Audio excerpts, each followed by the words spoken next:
Bonjour et bon retour dans un nouveau numéro de Studio 100. Encore une fois, nous allons nous balader dans la vie de notre invité et puis en même temps dans la vie mahoraise, bien entendu. Notre invité aujourd'hui, Sindou El Majid.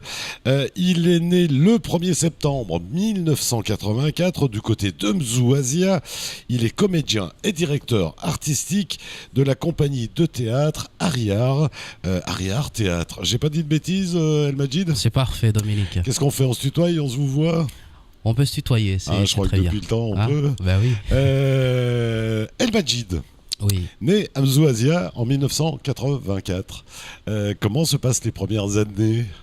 Le petit El Majid, comment il était? Le petit El Majid, c'était un jeune garçon qui courait partout, qui n'arrêtait pas de courir, surtout à la plage, parce que à Mzouazia, on a cette chance, on a une très grande plage, une belle plage. Donc proche de la nature. Proche de la nature, proche des mangroves. Et la journée de El Majid, c'était le foot. De la plage. Oui, oui. C'est pas vrai. Ah oui, c'était que ça. Étonnant. Le foot, le sport. Et un petit peu de religion. Un peu de religion quand même. Un peu de religion, ben oui, parce que c'est l'école coranique. Après l'école coranique, c'est la plage. Entre deux, dès qu'on pouvait s'enfuir, on s'enfuyait, quoi. Tout à fait. Et proche de la nature. Et que faisait papa et que faisait maman dans la vie? Papa était instituteur, donc à l'école primaire de Mzouazia. Il était aussi le directeur, donc j'étais le fils à papa, donc me repérait de loin. Et puis maman, travaille pas, et puis elle était femme de foyer. Donc avec un gros travail en fait. Tout à fait. Et donc les premières années, on est à Mzouazia, premier contact avec l'école, comment ça se passe? Ça se passe très bien, on est à l'école, j'ai commencé, il y a eu 2 écoles à Mzouazia, l'école primaire qui était côté plage. Après, j'ai assisté à l'inauguration de la nouvelle école qui était un peu plus du quartier Cavani, très grand, donc très fier à l'époque de faire partie de cette nouvelle et de l'inaugurer. Voilà. Heureux d'aller à l'école? Heureux. Très bien, ça se passait très bien. Après, c'était pour moi les dictées qui me faisaient un peu peur. Voilà. Et puis les calculs avec les ardoises, il faut faire les calculs mentaux. Mais à part ça, pour moi, l'école, c'était. C'était pas un rejet, c'était au contraire, tu aimais ça. Ah, j'aimais ça. Et puis c'était surtout de l'amusement. C'était le moment où on rencontre les copains, les récrés qui n'en finissent pas. Avec voilà le foot cette ambiance. À la récré. Donc tout à fait. Allait bien. Tout à fait. Et donc on grandit, le primaire se termine. On a des souvenirs de certains profs, de certains qui ont peut-être marqué un peu. Oui. Alors, il est en ce moment le directeur, l'entraîneur plutôt du club de foot de Mzouazia, le Jumeau Club, Monsieur Fardin Jazz. J'ai gardé vraiment des souvenirs avec ce monsieur qui était à la fois exigeant mais adorable. Et voilà. Comme quoi, parfois, les adultes ont un rôle plus important qu'on croit. Ben oui. Et donc, la vie après l'école continuait au terrain de foot avec lui aussi. Donc ça, j'en garde vraiment des bons souvenirs. Une question que je t'ai pas posée, beaucoup de frères et sœurs? 5 frères, 5 sœurs. Très simple. Belle fratrie, quand même. Voilà. Une grande famille, une belle famille. Et donc tous de Mzouazia. Voilà. Et donc, on passe le primaire. Qu'est-ce qui se passe ensuite? Ensuite, c'est le collège. Toujours au sud, à côté, à Kanikeli. Voilà, c'est le collège de Kanikeli. Donc, tout était sans problème. On retrouve un peu les langues. Voilà, on commence à découvrir des matières un peu plus étoffées. Tout à fait. Très. Plus, moi, je me souviens très bien, c'est le prof de physique-chimie. On a gardé aussi, j'ai tous les visages, donc c'était des moments que j'ai vraiment imprimés pour moi. C'était très bien. Et donc c'était comme ça à chaque fois, on prend, on garde des sourires, des visages, des profs qui nous accompagnaient. Donc c'était formidable au collège. On continue, le lycée? Le lycée, après, un peu plus loin, le lycée de Sada, donc le réveil très tôt, comme beaucoup d'élèves ici le font. Donc au lycée de Sada, j'ai continué au lycée de Sada et c'est au lycée, pour moi, où il s'est passé beaucoup de choses. Ouais. Le déclic, le métier que je fais en ce moment, et tout est né du lycée. Ça s'est déclenché là-bas. Voilà, tout à fait. Pourquoi? Comment? Pourquoi? Parce que c'était donc une rencontre avec un prof de français, évidemment, qui était passionné vraiment de littérature, et à chaque fois je prenais ce plaisir-là. Moi j'ai fait un autre filière qui était technique à la base. Après, au fur et à mesure, j'allais par curiosité assister à ces cours parce que d'autres élèves en parlaient, parce que dans le lycée, les élèves en parlaient. Et moi, et je me suis incrusté comme ça dans le cours de terminale littérature, et ainsi de suite. Je suis resté comme ça avec lui, et on a sympathisé, on se donnait des livres. Voilà, il m'a beaucoup pris et m'appuyé sur mon envie de la littérature. Ouais, d'où l'importance du modèle. Ah, bah oui. Et le prof est toujours revenu et on continue. Et du rôle de modèle que devraient avoir les professeurs. Tout à fait. Mais ça, ils le savent très bien et ils le font très bien. Ouais. Oh, pas tous. Ah, oui. Peut-être pas tous, mais certains le font. J'ai eu la chance. J'ai eu la chance même dans certains cas, et je crois que dans ton cas, ça a l'air d'être ça. Donc, on découvre... On découvre le monde de l'exigence, puis la beauté des écrits, voilà. Ce que ça contient, ce que ça sous-entend, ce qu'il faut exprimer, ce qu'il faut... Voilà, tout hein. Après, ce qui était très bien, c'est que il y avait, au fur et à mesure comme ça, il y a des livres aussi qui m'intéressaient, des auteurs que je découvrais. Par exemple, les auteurs antillais, on connaît bien Aimé Césaire. On connaît ces auteurs-là. Ouais. Et donc, petit à petit, je croquais dedans, vraiment. Oui. Et par curiosité, ça m'intéressait. Et le lycée m'a beaucoup aidé sur ça. Ouais. Il y avait un autre auteur aussi, c'est Cheikh Anta Diop, où le titre, c'était justement mon prof qui m'a donné Nation Nègre et Culture. Que j'ai vraiment aimé ce livre. Et c'est mes souvenirs de lycée, en général. Voilà. Donc là... Tu reçois un coup de poing dans l'estomac qui s'appelle le théâtre. Le théâtre, ben voilà, c'est ça. C'est ça, c'était un coup de poing dans le... Au départ... Dans ta vie, c'était... C'était pas du tout dans ma tête, hein, le théâtre au départ. Hein. Vraiment, c'est le jeune qui joue un peu de tout et qui aime être avec les autres, qui se cherche, qui faisait beaucoup de sport. Après, très vite, il a arrêté, évidemment. Voilà, c'était un autre... Le théâtre est un sport. Est un sport aussi, que moi, ça me convient en tout cas. Ouais. Et oui, après, c'était ça. Donc là, on est au lycée. On se pose des questions obligatoirement. Ben oui, ça dépend des questions. D'un côté, il y a la vie et puis il faut la gagner. Oui. Puis d'un autre côté, il y a l'art avec beaucoup d'incertitudes. Beaucoup d'incertitudes. Et après, évidemment, comme on a dit... Quand on rencontre des gens qui connaissent l'ailleurs, qui connaissent la métropole, ils sont beaucoup, ils m'ont accompagné en tout cas à écouter mes envies après le bac pour partir. Et la famille, comment elle a réagi quand tu as commencé à dire moi j'ai envie de monter sur des tréteaux et déclamer devant des gens Ouais, je rassure, enfin jusqu'à maintenant, ils ont soutenu. Alors ils ont toujours soutenu, c'était très bien, mais très dur à comprendre exactement ce que c'est. Parce que on a grandi, on est revenu, ils ne voient pas les salaires par mois. Évidemment, ça pose des questions, mais c'est quoi en réalité? Et quand, évidemment, on explique plus notre passion, et évidemment, les parents, ils nous soutiennent. Bien sûr. Et moi, mes parents m'ont soutenu dès le départ sur cette aventure, donc ce qui m'a beaucoup aidé. Heureusement, d'ailleurs. Voilà. Heureusement, d'ailleurs. Donc, alors... Lycée, après le bac, on fait quoi alors après le bac? Après le bac, c'est Avignon, la ville du théâtre. Ah ouais, direct aussi. Directement. Hein. Au départ, c'était de continuer en université, comme tout le monde, en littérature. Donc, je me suis inscrit à l'université d'Avignon. Après, au conservatoire, on donne cette chance... aux jeunes de découvrir, de s'essayer, parce qu'il y a toujours de candidats, mais après, il faut être vraiment sérieux et passionné pour continuer.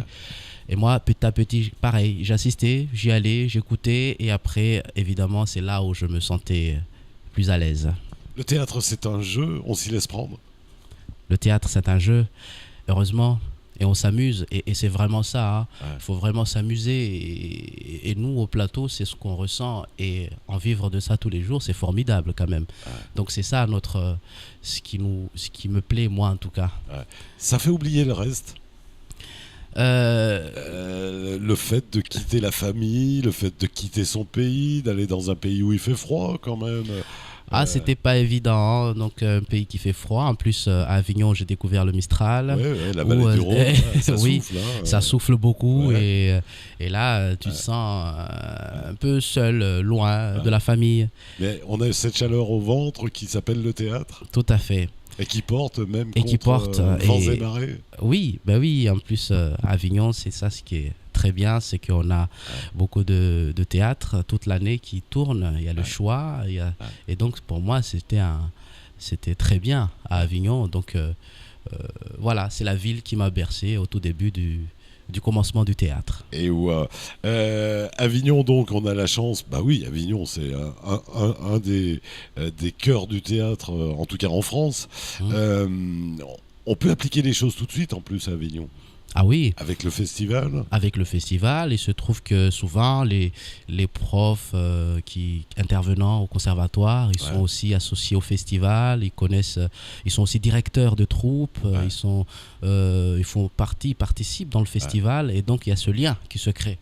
Et donc tout en étudiant, on se professionnalise, on est professionnel même quasiment. Il y a la classe de professionnalisation en 3e année, et c'est là aussi où, pour moi, parce que jusqu'à là, on est jeune, on est encore frais, on ne se dit pas est-ce que c'est vraiment ça ce que je veux faire. Et c'est dans la classe de professionnalisation, avec d'autres rencontres, un certain monsieur, un très vieux monsieur de la poésie qui est au nord de la France, c'était à Massy, c'était un stage où on a fait 1 semaine, et on lisait des textes d'Albert Cohen. Et c'est là qui est né pour moi, partir de là, de dire voilà, c'est ça ce que je veux faire.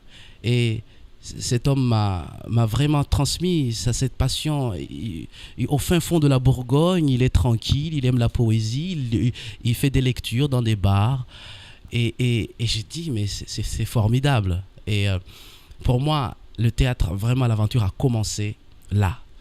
Et c'est ça qui m'a fait que voilà, j'ai eu envie de continuer. Là, tu as compris le rôle du Fundi. Là, j'ai compris, oui.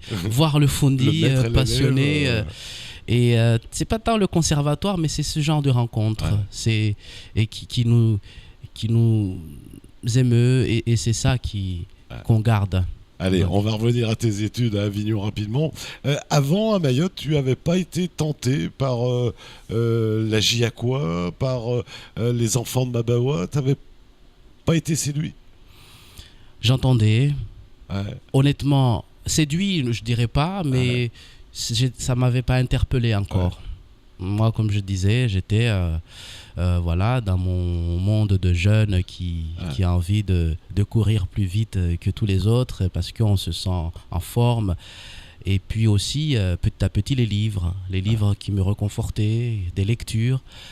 Et j'étais très attentif à ce qui se passait à Kanikeli. Voilà, mais pas encore, j'avais pas encore fait le pas. Jusqu'à ce que, et c'est là où aussi j'ai commencé petit à petit à Mayotte, on m'a appelé pour remplacer un comédien dans une pièce de théâtre où je devais jouer le roi. Évidemment, j'ai commencé là, je suis venu par curiosité, j'ai joué et j'ai croqué dedans. Alors j'apprenais tous les personnages, tous les autres aussi, et ça me donnait, et là ça m'a donné envie. Donc c'est comme ça. C'est des petites troupes dans le village Amzoisia où on répétait, les jeunes répétaient. Alors la troupe n'était pas encore nommée, mais c'était des jeunes bandes de camarades qu'on se retrouvait pour faire un peu de théâtre. Voilà. Et donc ça a commencé comme ça dans le village. Donc ça avait quand même commencé un petit peu... ça a commencé un peu avant, mais après... Ça a mis du temps à germer, à se confirmer. Oui, tout à fait. Parce qu'on a toujours des doutes. Mais la graine était là, quoi. Ah oui. Mais ça a commencé comme ça. Après, voilà, ça s'est confirmé après. Donc revenons à Avignon. Donc tu y restes combien de temps à Avignon? Je suis resté 3 ans au conservatoire. Après, je suis resté 1 année en plus pour rencontrer les gens du sud de la France, des metteurs en scène, des troupes. J'ai joué pas mal avec une troupe de Toulon, avec un metteur en scène qui s'appelle Isabelle Siréfis, qui est aussi la directrice au Conservatoire de Toulon. On a beaucoup joué et ça m'a permis, moi, de rencontrer un peu des gens du milieu. Voilà. Ouais. Alors toi, le théâtre t'intéresse visiblement, mais visiblement pas qu'en tant que jeu. On a l'impression, chez toi, on entend souvent parler de direction, de direction artistique. On a l'impression, toi, comédien, c'est bien, mais il y a autre chose dans le théâtre.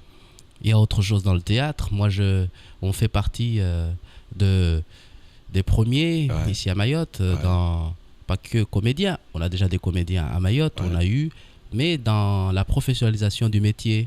C'est pour ça que pour nous, pour moi, en tant que comédien, il fallait aller au-delà du statut du comédien, diriger une compagnie, encadrer des jeunes, les former, savoir comment ça fonctionne. Jusqu'à économiquement, parce que malheureusement, il faut bien aussi penser à l'économie. Oui, voilà. Donc, il est né ce projet d'installer une troupe professionnelle et donc il y a beaucoup de choses administratives qui suivent aussi. Donc, on se retrouve aussi derrière toute la machinerie du théâtre. Et ça aussi, c'est intéressant. Ça aussi, c'est très intéressant. Moi, je l'ai appris à Mayotte, au conservatoire. On est formé comédien. Après, voilà, c'est des choses ici sur place qu'on est en train d'apprendre. Et puis, pour mieux aussi peut-être transmettre aux jeunes qui nous regardent. Voilà. Alors, une chance dans le théâtre, c'est que tout le monde est important dans le théâtre. Autant le directeur artistique que l'éclairagiste, que celui qui fait le son, que le comédien sur scène, que le décorateur. Tout le monde est important. Je suis d'accord, tout le monde est important. Hein. Oui, on a besoin de toutes ces énergies-là pour que le comédien soit à l'aise, pour que la création aboutisse. Pour que la pièce soit belle. Pour que la pièce soit belle. Et c'est toutes ces exigences-là, tous ces gens autour qui doivent mener très haut une pièce de théâtre. Alors, tu as découvert tous ces grands destins du théâtre, et pas que du théâtre, puisqu'en général, ils faisaient aussi du cinéma. Ça inspire, ça. Le cinéma. Tout ça, tous ces gens qui se sont consacrés à ces vies de théâtre, de saltimbanque. Oui, moi je ne sais pas comment du coup te répondre exactement sur cette question. Mais je veux dire, ça fait rêver. Oui, ça fait toujours rêver. Hein. Nous, on est des grands rêveurs, on a envie d'aller plus loin que Mayotte. Et on se donne pour ça, ce travail.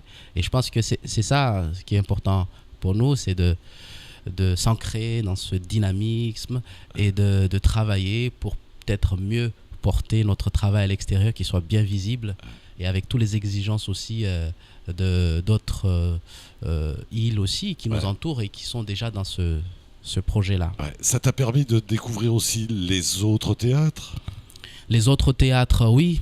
Il y a plein d'autres théâtres. La diversité du théâtre. La diversité. Rien qu'à La Réunion, on a une diversité aussi incroyable qui s'est dessinée depuis plusieurs années. On a des troupes qui font le théâtre créole, où ils sont dans une autre énergie. Ça peut démarrer avec une marionnette, le théâtre. Oui. C'est d'ailleurs la première création qu'on a fait à Mayotte de la compagnie Ariar, c'était ça. On a essayé d'introduire la marionnette parce qu'on se dit tout le temps, c'est le popoète, comme on dit ici. On donne corps et âme à la marionnette. Nous, c'était ces interdictions-là. En même temps, ça nous amuse, ça nous interroge, ça nous intrigue. Donc, la première création qu'on a fait, c'était ça, autour de la marionnette. Et là, il y aura d'autres personnes de la marionnette qui vont venir aussi pour travailler sur ça. Mais toutes les formes, nous, pour le moment, tout nous intéresse. On se recherche.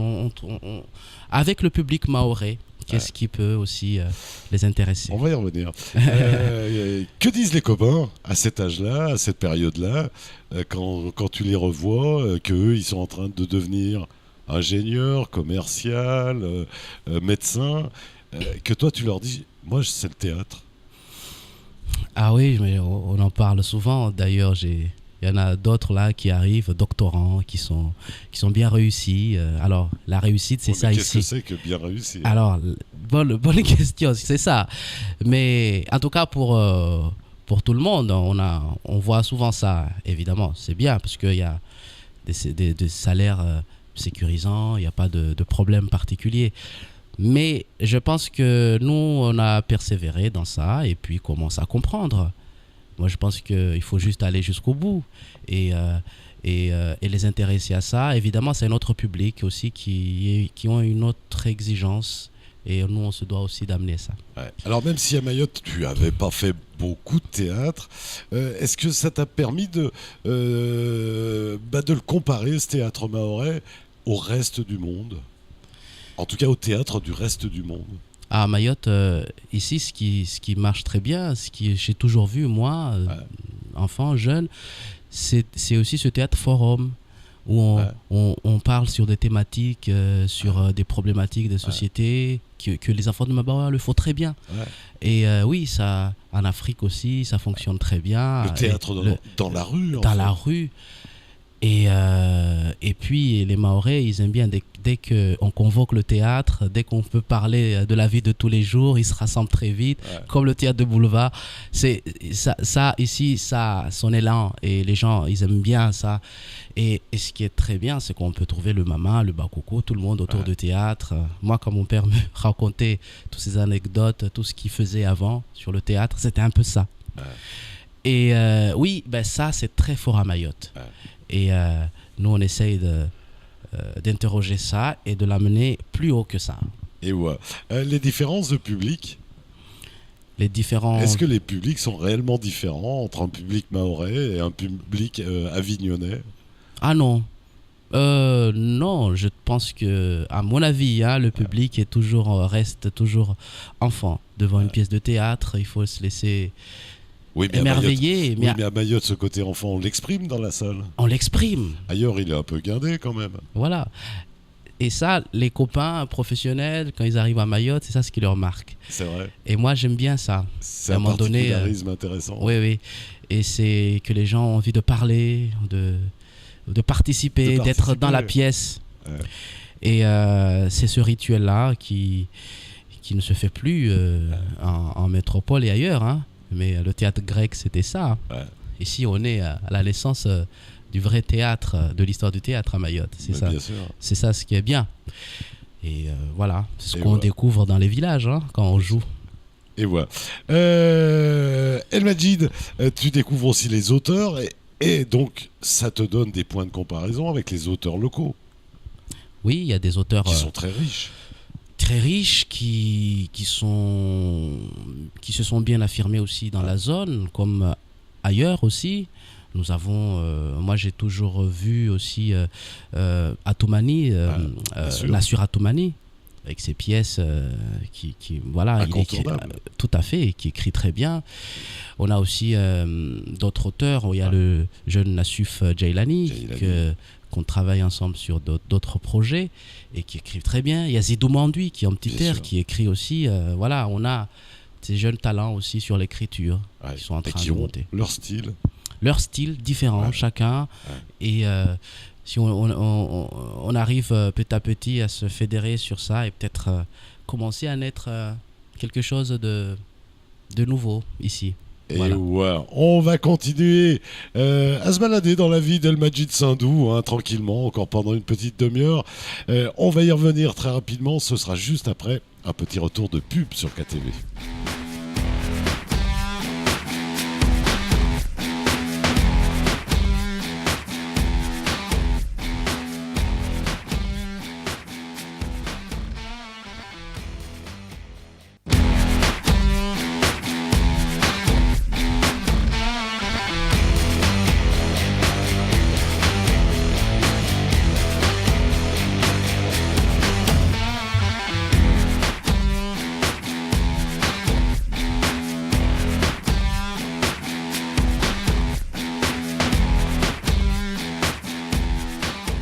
Merci de votre fidélité à ce Studio 100. Encore une fois, nous nous baladons dans la vie de El Majid Sindou. Je vous rappelle qu'il est comédien et directeur artistique de la compagnie Ariar Théâtre.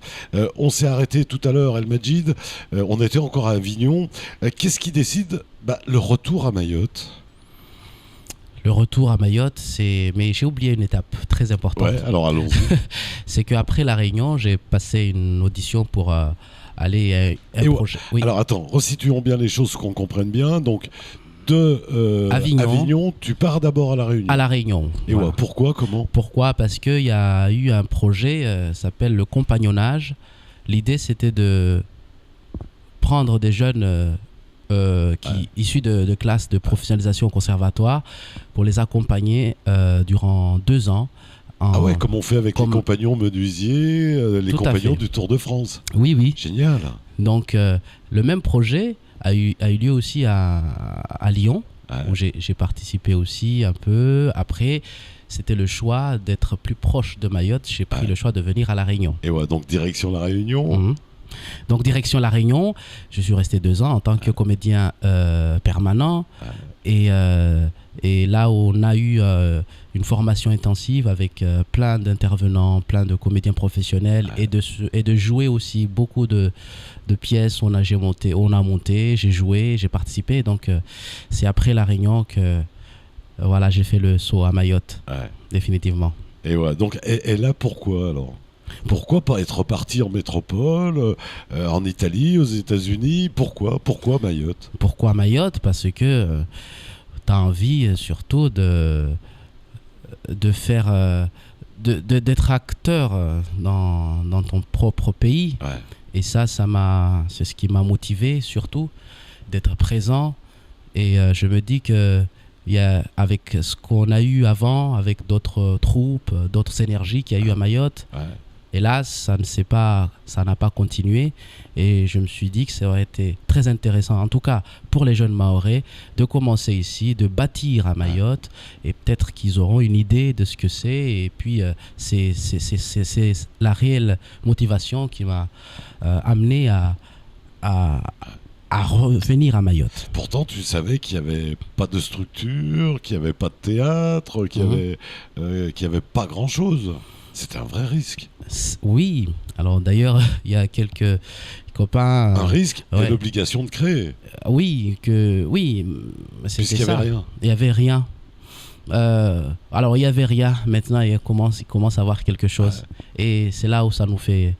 Moi, en tout cas, ça me fait plaisir de voir que après La Réunion, depuis que je suis revenu, que je me suis installé, il y a quelque chose qui commence à se dessiner, à prendre forme. Et c'est ça que, pour moi, ça me fait plaisir. Et donc, retour à Mayotte. Voilà. La décision de Harry Hart s'impose d'elle-même. Oui, s'impose, de créer une troupe. Il n'y a pas, il faut créer. Voilà, il faut être... créer une dynamique. J'avais envie de ça. Quelque part, créer aussi son emploi. Voilà, son emploi, parce que c'est d'abord j'avais envie de créer une troupe professionnelle dans le sens vraiment que aller au fond du métier, la structurer. Et pour moi, c'était important.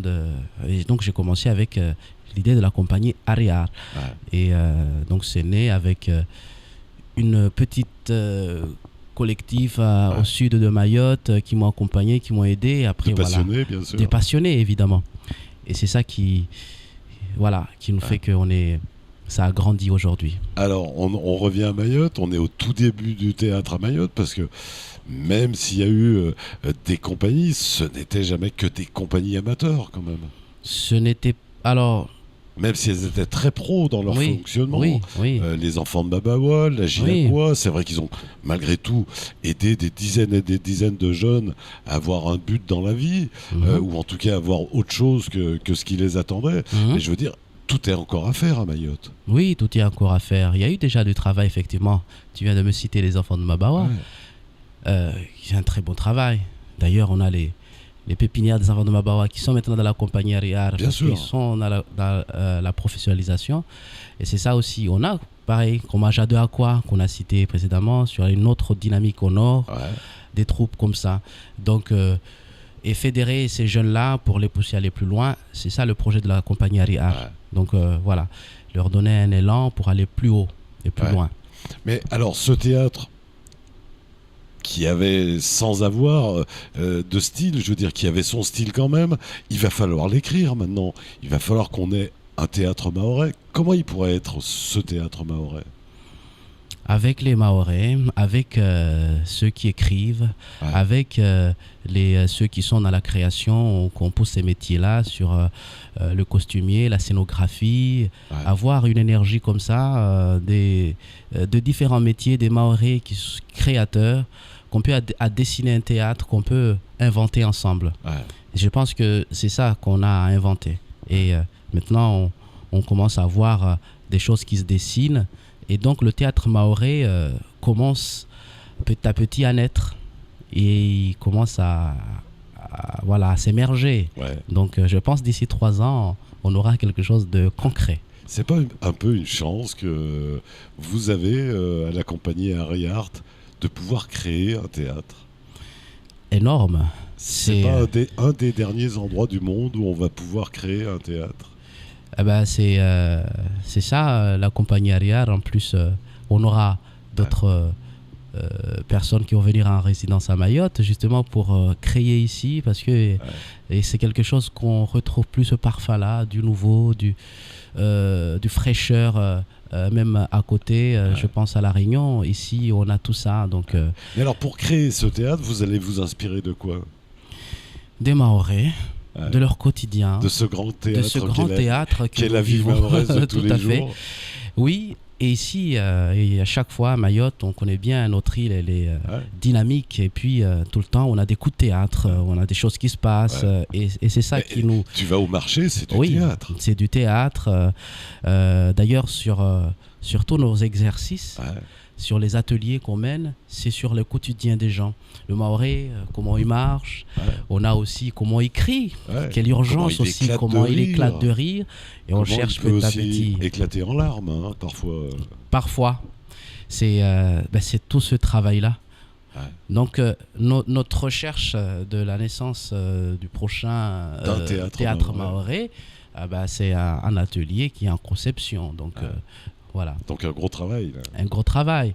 Mais à Mayotte, on connaît bien, il y a plein de nourriture, plein d'inspiration, des choses qu'on peut s'inspirer. Alors aujourd'hui, donc, tu es comédien, directeur artistique. Tu vas finir par pencher vers où? Vers le comédien ou vers tout ce travail périphérique que le théâtre mahorais va avoir besoin? Comédien. De formation, je suis comédien. Ça, on n'enlève pas. Non. Ça, on ne peut pas me l'enlever. Et d'ailleurs, je vais retrouver cette année très vite le plateau, retrouver le jeu d'acteur. Et c'est ça qui m'anime plus. Et donc, à Mayotte, il y avait ce besoin d'encadrer une troupe. Et évidemment, j'ai pris cela. Et puis, pour installer la compagnie. Et puis administrativement, on a besoin de quelqu'un aussi pour encadrer. Et donc, j'ai pris ce flambeau. Mais pour aller se ressourcer, c'est quand même sur scène. Ah oui, c'est tout le plaisir. Ça, c'est le petit plaisir. Voilà, c'est la scène. Et voilà. Donc, ce théâtre en écriture, on n'a pas beaucoup de moyens, bien sûr, à Mayotte. Comment faire pour susciter à Mayotte l'envie du théâtre, l'envie d'aider le théâtre, d'accompagner le théâtre, de le financer, tout simplement? De le financer, je pense que c'est tous les acteurs, que ce soit aussi dans l'éducation nationale, que ce soit aussi, partout, dans l'enseignement. Il faut accompagner, encadrer sur la formation du théâtre et puis de la formation du spectateur aussi. Donc, il y a tout ça qui va ensemble. Et le pari a commencé avec l'option obligatoire au lycée de Mamoudzou sur l'option théâtre. On a des jeunes qui sont dans la pratique, qui sont dans la critique. Et c'est tout ce travail-là. Petit à petit, qui commence à monter. Il y a un festival ici qui s'appelle Lycéens au théâtre. On a les jeunes à la fin qui viennent voir des professionnels, les rencontrer, faire des ateliers. Et c'est tout ce travail-là, toutes ces énergies qu'on a besoin pour construire le théâtre mahorais.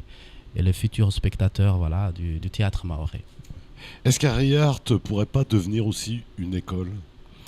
Harry Art est déjà une école. Harry Art accompagne des jeunes dans la technique, dans d'autres métiers.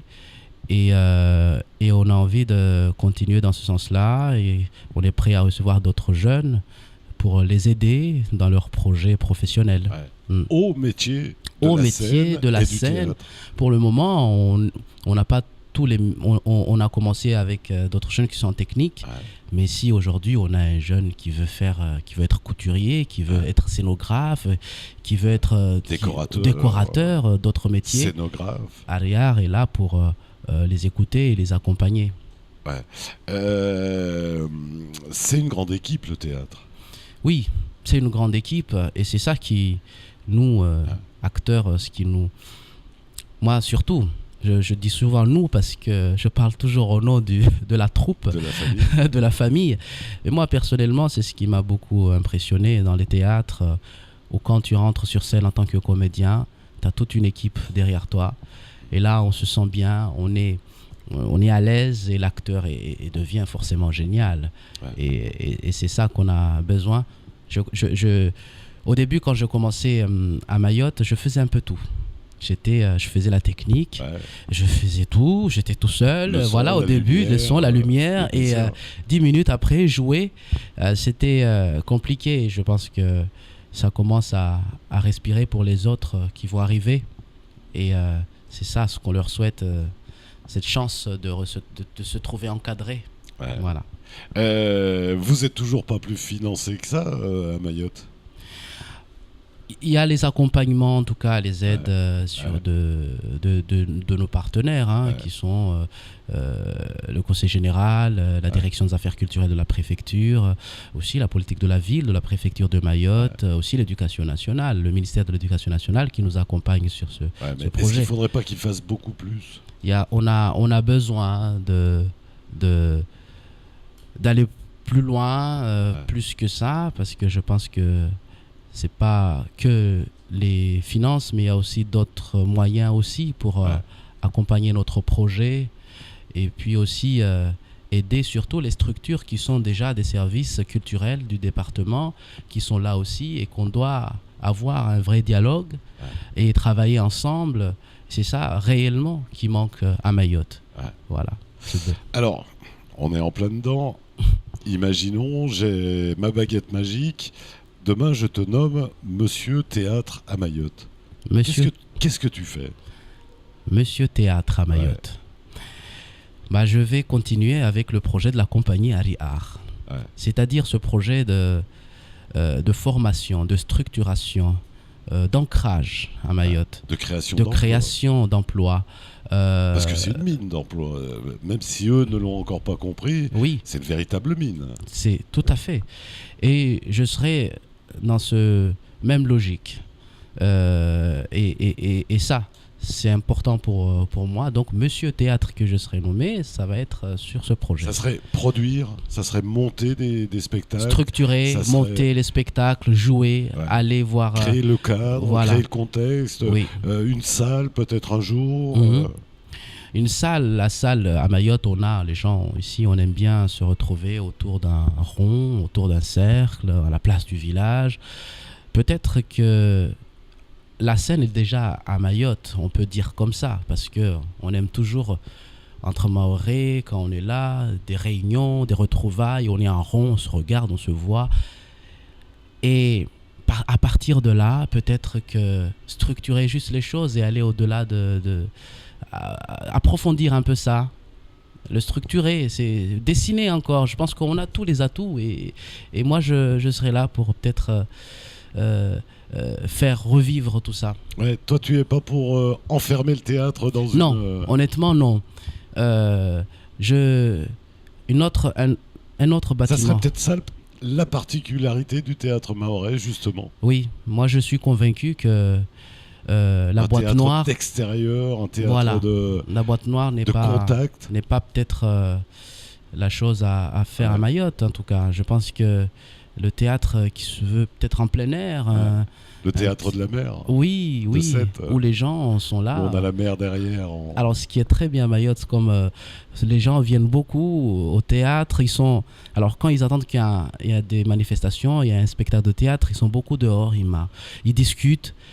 Ils rentrent jamais, ils rentrent après quand le spectacle est bientôt fini, mais je trouve ça les gens parlent dehors et c'est cette convivialité-là autour du théâtre, cette curiosité, ce qui me plaît beaucoup. Et ça, j'en vois pas beaucoup ailleurs. Et ouais. El Majid, il faut bien vivre. Il faut bien vivre. Et ça, c'est très important pour nous. Et je pense qu'il est peut-être temps de réfléchir sur la question d'intermittence. Quelle intermittence à Mayotte? Se pencher sur ces questions pour les artistes ici, peut-être pour ramener les artistes à leur métier, parce que on le sait très bien que ici à Mayotte, tout le monde est le jour musicien, l'après-midi il fait autre. Enfin, je pense qu'il est important de peut-être structurer au niveau voilà, sur ce statut. En tout cas, il n'y a que le statut d'intermittence que je peux témoigner. Mais s'il y a d'autres moyens pour qu'on puisse gagner notre vie, de financer déjà une grande partie qui peut nous financer, on fait nous beaucoup d'heures. Et créer beaucoup d'emplois quand même. Et créer d'emplois et puis faire revivre tous ces métiers aussi plus tard. Parce que c'est bien beau effectivement, nous, notre projet de les accompagner, mais après comment ces jeunes-là vont en vivre? Et donc très, très important de se pencher sur ces questions et peut-être je laisserai aux institutions d'en débattre, mais en tout cas pour les artistes, pour les gens, pour nous comédiens, c'est utile, c'est vital pour nous, pour en vivre. Il y a aussi la région, est-ce qu'on pourrait pas être le cœur théâtral de la région? C'est notre vœu le plus cher, et puis on travaille pour ça. Tu vois, étant entre les Comores, entre Madagascar, entre l'Afrique, entre. On est au centre. Oui. Oui, je pense. Pas grand-chose pour que à Mayotte se crée quelque chose. C'est le pari avec nos partenaires au Mozambique. On a aussi le théâtre Mutumbela Gogo qui est à Maputo et à Madagascar aussi, d'autres compagnies, aux Comores avec notre ami Soumet qui est au CCAC, qui a créé un centre culturel. On a invité récemment une troupe de Burkina Faso qui sont venus à Kalikeli. Et c'est dans ce projet-là, je pense qu'on essaye, nous, d'élargir le cercle dans la région, mais aussi dans le continent, en Afrique, pour recentrer un peu les choses à Mayotte. C'est un des paris de la compagnie Ariar. On peut imaginer du beau théâtre un jour à Mayotte. C'est-à-dire le beau théâtre. Admettons que vous soyez au commencement, comme certains ont démarré un jour le Festival d'Avignon avec un tréteau et demi, une petite affiche en monocouleur. Est-ce qu'un jour on aura du théâtre comme il y a aujourd'hui, le Festival d'Avignon, 1 million de personnes en 10 jours, des millions de chiffres d'affaires pour la région? Ah oui, le travail, nous en tout cas, c'est notre rêve, la compagnie Ariar. Mais pour arriver à cela, on a besoin aussi d'un collectif, de ces dynamismes, de ces jeunes, d'une commune dynamique, porteur du projet. On a besoin aussi de la population entière. On a besoin de la population entière, effectivement. On a besoin qu'un commerçant se rende compte que ça sera positif, que Ariar te réussisse. Oui. C'est tout ça. C'est toutes ces énergies qu'on a besoin. Mais nous, en tout cas, on a envie d'arriver là, on a envie de créer cette dynamique. Donc, à Avignon, les commerçants, ils ont compris. Mais les années où il y a un risque de pas de festival, ils pleurent. Ça, c'est une réalité. C'est une réalité et je pense que le projet sur le théâtre, qui peut aussi engendrer d'autres travails, d'autres métiers, peut aussi être le bienvenu à Mayotte. Ce sera un travail de chaque jour, de chaque année. Chaque jour, chaque instant, nous, on est déjà dedans, on le fait, on a envie, effectivement, comme tu le dis très bien, les commerçants à côté, qui nous accompagnent aussi et qui la persuasion, donc, leur expliquer tout doucement. Nous, on est prêt au dialogue, on est prêt à aller, on va déjà vers eux et ils nous aident déjà. On a quelques associations, quelques aussi les petits doukas. On parle du sud, on est dans un village, on ne peut pas parler des grands commerçants, mais qui nous donnent déjà leur soutien, qui nous encouragent. Et ça, c'est déjà bien. Et oui, l'envie, c'est de voir un festival d'Avignon à Mayotte. Bien sûr. Et ça, ce serait formidable. Avec des troupes qui arriveraient de toute la région en avion, je pense que les commerçants des avions, ils seraient contents, non? Ah oui, mais j'ai vu tout à l'heure sur France Mayotte, effectivement, que avec les avions, la mobilité dans la zone, effectivement. Mais ce qui est très compliqué, j'ai remarqué dans cette zone, entre le comédien qui est aux Comores et qu'on a envie de faire venir avec les problèmes de visa, pareil au Mozambique, mais c'est notre débat qu'il faut en parler parce que on arrive plus facilement à aller à La Réunion métropole qu'à côté. Et ouais. El Majid, si tu avais des merci à dire aujourd'hui, ça serait qui? Alors tu as déjà remercié un certain nombre de profs tout à l'heure. Qui d'autre tu pourrais remercier? Je remercie les associations avec qui on travaille. Il y en a beaucoup d'associations. Je ne les ai pas oubliées. Qui nous accueillent, qu'on travaille. On a les associations, on en a tellement plein que je pense qu'on ne peut pas tout citer. Mais voilà, on a le jeune club athlétique de Mzoisia qui est toujours là, qui nous suit sur les projets. Donc, athlétique oui. Qui fait du théâtre. Oui, c'est ça aussi. Et donc, on a Hima SARL qui accompagne aussi les emplois dans la formation des jeunes. On a d'autres partenaires aussi, comme à La Réunion et à Mayotte. Mais c'est avant tout des associations dans les villages qu'on a envie de remercier et qui travaillent avec nous. Et ouais. Voilà. Est-ce qu'il a un rêve, El Majid? Comment? Est-ce qu'il a un rêve, El Majid? Je vis mon rêve. Je suis en plein dedans. Ouais. Et chaque jour, je me réveille, voilà, et je reviens dans le rêve. Ouais. Et c'est ça ce qui me donne encore plus envie de continuer, voilà, de continuer ce rêve jusqu'à arriver à ce fameux festival, le grand festival d'Avignon à Mayotte, mais le festival de Mayotte. De Mayotte. Voilà. De Kanikeli. De Kanikeli, précisément. Et sûrement. Ouais. Voilà. Parce qu'il faut dire, en revenant sur les remerciements, sur la municipalité de Kanikeli, qui nous accompagne. Ouais. Donc, et c'est un vrai pari. Et c'est un vrai pari. Un jour, il payera. Voilà. Et donc, nous, on va travailler dans ce sens-là. S'il n'a pas déjà commencé à payer, parce que quand on sauve un jeune de la bêtise ou des tentations, c'est déjà une grande victoire. Oui. Et tous les jeunes que vous allez prendre dans vos troupes, qui vont venir vous regarder, etc., ce sera des jeunes qui sont sauvés. Oui, ça va être ça. Hein. Donc... Et ouais. Voilà. Un merci au papa-maman quand même d'avoir accompagné le petit bout de chou dans sa passion. Oui, mais tous les jours. En plus, grand merci. Effectivement, il faut le redire parce que dans notre spectacle Tumbala Antigone, c'est papa et maman qui étaient derrière l'écriture, la poésie en Chimaoré, une adaptation de cette tragédie en Chimaoré. Ben c'est eux. C'est mon père, c'est ma mère qui m'ont accompagné et c'est tous les jours comme ça. Donc voilà, c'est ça ce qui nous donne, nous en tout cas, ce courage. Et ouais, qu'est-ce que tu aimerais que ton Dieu te dise le jour du jugement dernier? Bien mon petit, t'as bien travaillé, même avec le théâtre. T'as fait passer les bons messages. Et caribou au paradis. Oui. Ça va être ça, hein. Pas plus. Le théâtre sert à ça, essayer de faire passer les bons messages. Apaiser les gens peut-être, les nettoyer. Et ouais. Peut-être, voilà, ça va être ça. El Majid Sindou, on vous souhaite en tout cas bonne chance à toute la compagnie Ariart Théâtre. On sera encore là, hein, je vous le garantis, on essaiera de vous suivre et on continuera à vous suivre. Bon courage, bonne chance. Merci Dominique. Mais de rien. Merci. Allez, on se retrouve dans tout juste 8 jours, une autre aventure, un autre invité, une autre balade mahoraise. C'est garanti. À bientôt.